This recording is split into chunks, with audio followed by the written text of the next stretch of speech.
Hey everybody, welcome back to Twin Cherry Studio, and today we're going to be looking at PlayStation 2 emulation on an Android phone. Yes, you heard that right, you can play all your PlayStation 2 games on your Android phone. Well, I say all of your PlayStation 2 games, I'm going to set some expectations here from the off. You're going to need a high-end device. Even the developers of this program say that on their website. They say, what should my expectations be? Well, this is a free app worked on as a hobby in the developer's free time. It's not going to be perfect, far from it. And I shouldn't expect it to be. PlayStation 2 emulation is rough, especially thanks to the Emotion engine that they used when developing 2 games.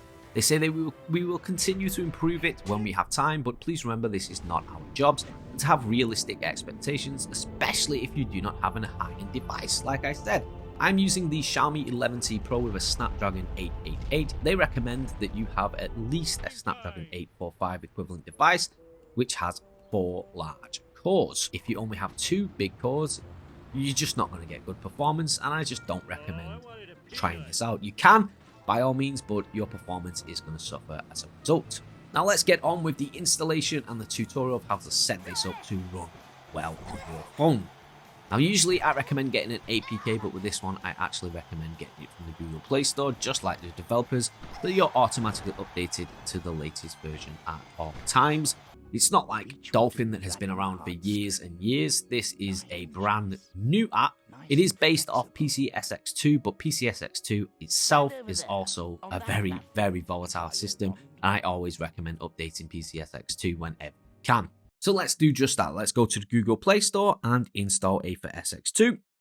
Click install, and it will install very quickly. It's not a very big file. Once that's installed, open it, and it'll bring you to this welcome page, which will go through a few setup processes to get things started. So click next. We have an FAQ, click next, and you'll be brought to this settings page, and they want you to pick the optimal safe defaults, which I recommend unless you're using anything slower than a Snapdragon 845. You're going to want the fast and unsafe defaults. But like I said at the start, if you've got anything lower than an 845, then I don't recommend even trying this out. The one thing I am going to change is the emulation screen orientation. I'm going to change that to landscape so that it's always in landscape and never in portrait mode. And then I'm also going to change the aspect ratio. I'm going to set it to stretch fill screen so that it's always filling my phone screen and I don't have any black bars or anything like that. It's just something I like. And the GPU renderer, I'm going to choose Vulkan.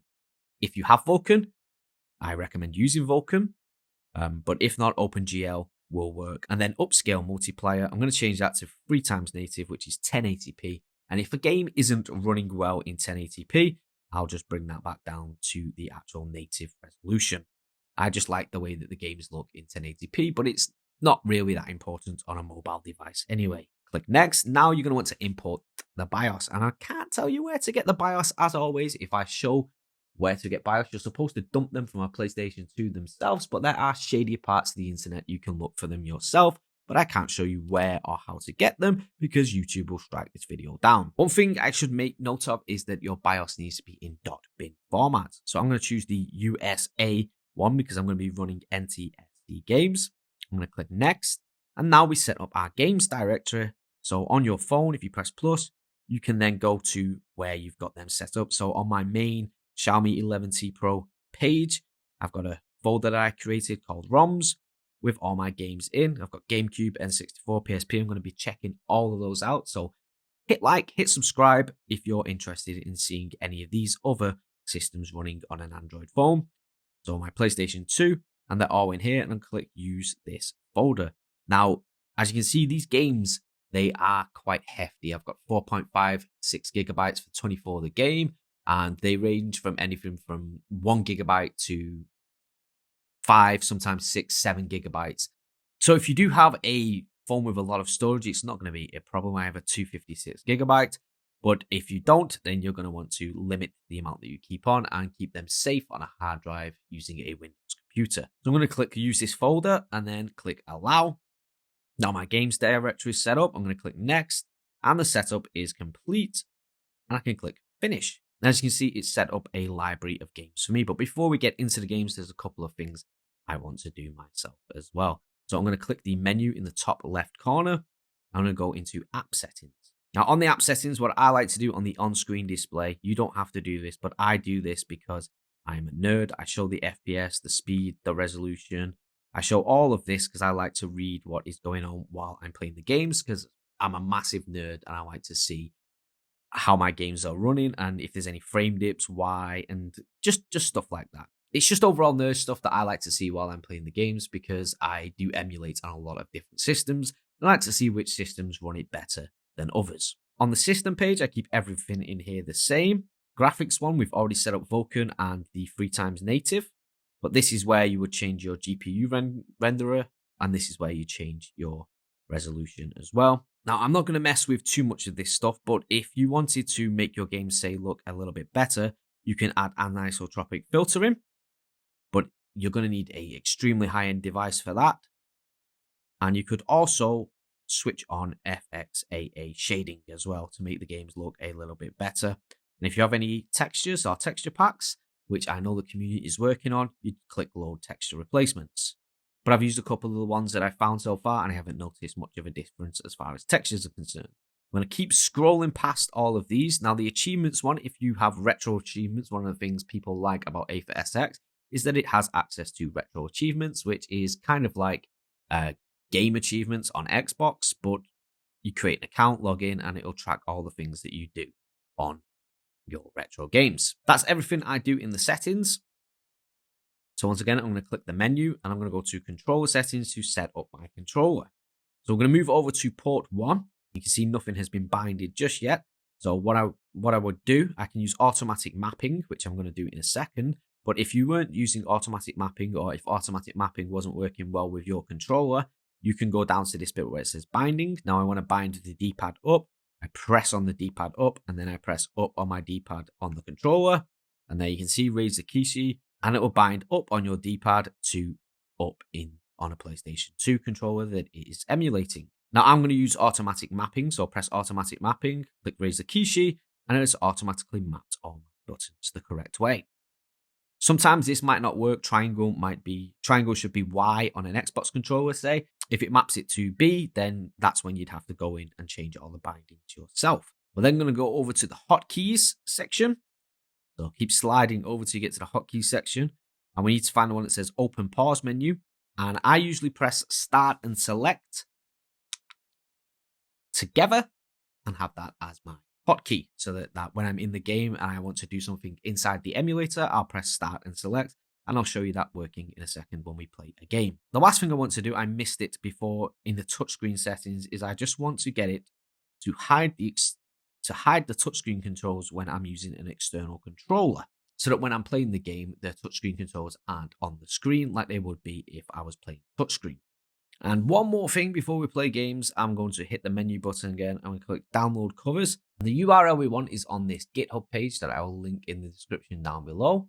So you're going to want to take this URL that's on the GitHub page, type that into the downloader, click download, and also make sure that you use the brackets with the squiggly lines, not the regular brackets. Click download, and then as you can see, Bob's your uncle. It's downloading covers. Did that work? So this didn't work the first time. I had to do it twice, but it definitely does work. There are all the games with all of the covers, including the fantastic Rumble Roses, which the only reason I've put this in here is because it's a Japanese game and I wanted to see if the Japanese games work as well. Okay, so let's play some video games. We'll start with one that works on the Xbox Series S very well. We'll start with Metal Gear Solid 3. There you have it. We're in Metal Gear Solid 3 running smooth, 30 frames per second, video at 60 frames per second. GPU usage is at 70%, so this phone is going to get hot as balls. And I know I'm currently casting this wirelessly to my laptop so I can record it. You can't really see how smooth the frame rate is.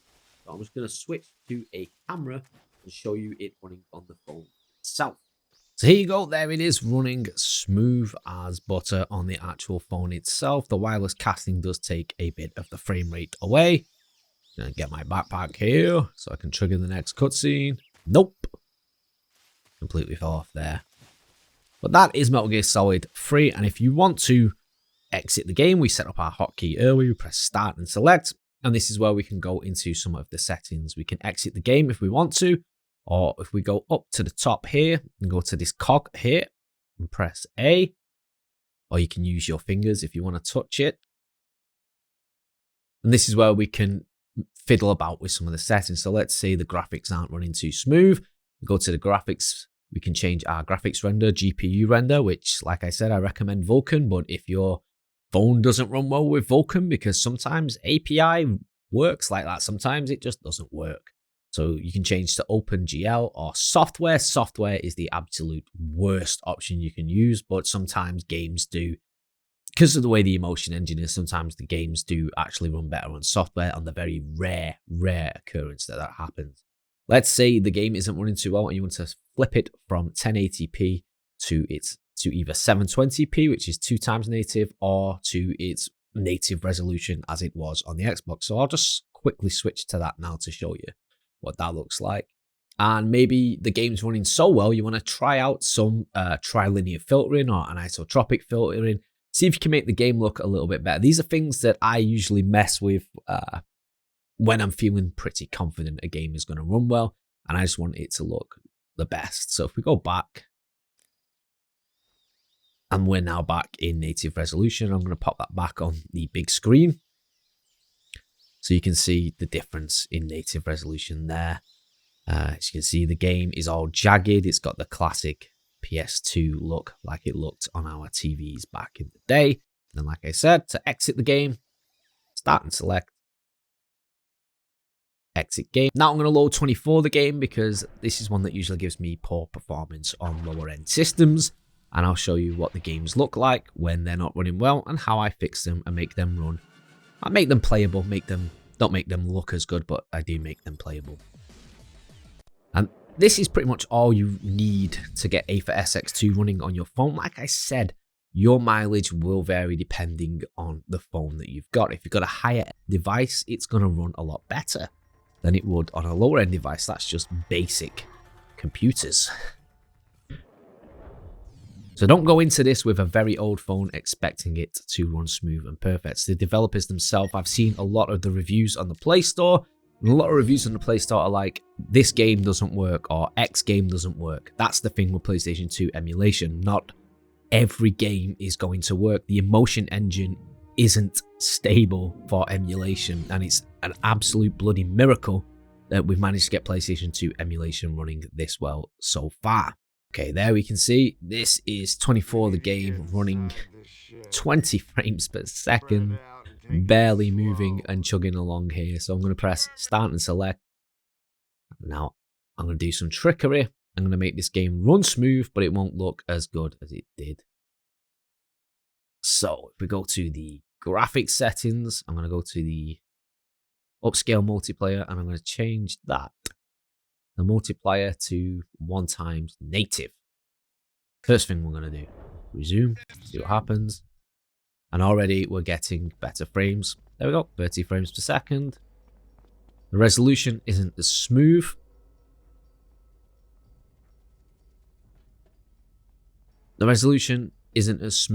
It still has that jagged PS2 look, but I am playing it on a phone, so I honestly don't know what I expect.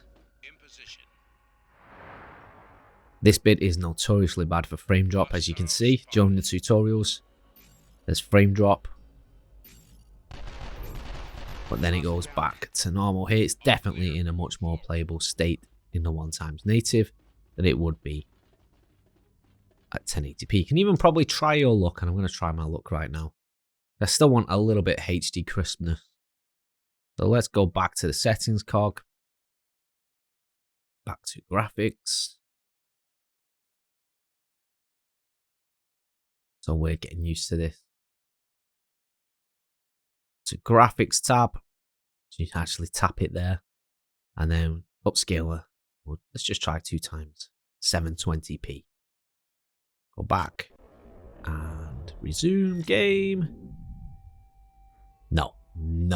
Anything above native, we're going to get frame drops on anything above native, which is to be expected. This game is poorly optimized and it is terrible to run.